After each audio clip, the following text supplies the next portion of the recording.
Jimmy Buffett had years of experience flying planes, but it nearly didn't matter when his personal aircraft went down in 1994. Here's how the Margaritaville singer ultimately survived that terrifying crash. It was the summer of 1994, and Jimmy Buffett was leaving Nantucket, Massachusetts, where he'd been vacationing. Buffett was an experienced pilot when he took off alone on August 25th in his Grumman G-44 Widgeon seaplane. The singer was taxiing the 9-passenger twin-engine plane when he hit a sudden swell. A Nantucket police officer recalled in the News and Observer he had just taken off from the water when the plane suddenly nosedived into the water and capsized. As the seaplane began to sink, Buffett leaped into the water and began swimming away from the plane. He was picked up by a passing boat and brought to shore, where the police met him and took him to the hospital to get checked out. 8 years earlier, in 1986, Buffett spent a week at the Naval Aviation Survival School in Norfolk, Virginia. While there, he had to escape an underwater helicopter crash simulator,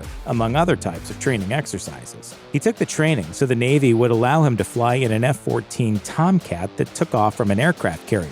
The Navy pilots from the 45th Advisory Group in Key West nicknamed him Barillo because of his hair. When Buffett's seaplane went down off Nantucket in 1994, his training helped him escape. In addition to his naval survival training, he had a whopping 1,500 hours of total flight training. This training included 400 hours of flight practice in multi-engine aircrafts and 190 hours in the Grumman G-44 Widgeon seaplane, which was his personal plane.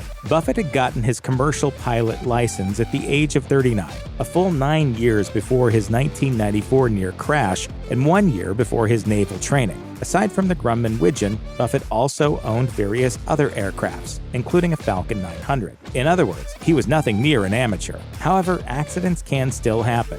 There's two rules in rock and roll I've found. Never forget to duck and never forget it can go to hell at any minute. While recalling what happened during the crash, Buffett told the National Transportation Safety Board that as he was taking off, he wasn't experiencing any engine trouble or control problems. And yet, thanks to his experience and quick reaction time, he said he was able to prevent the plane from rolling completely over. Nurse Donna Fleming told the Tampa Bay Times that despite going into Nantucket Cottage Hospital complaining of pain, Buffett was fine. He was even able to walk out of the hospital with his friends. As far as determining the cause of the sudden water swell that threatened Buffett's life, the official NTSB report said visual meteorological conditions prevailed at the time of the accident.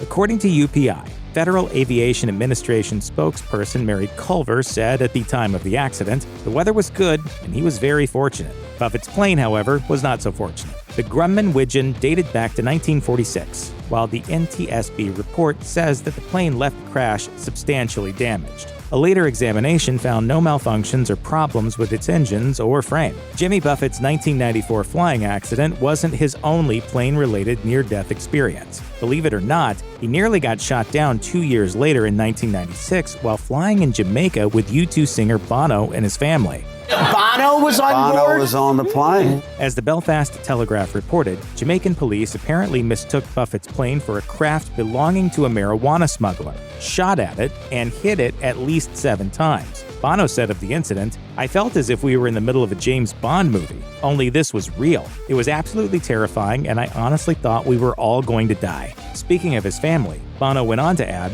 "My only concern was for their safety. You can't believe the relief I felt when I saw the kids were okay." Jamaican authorities later apologized. For his part, Buffett immortalized the absurdity of the experience in his song Jamaica Mistake, which he released the same year as the attack.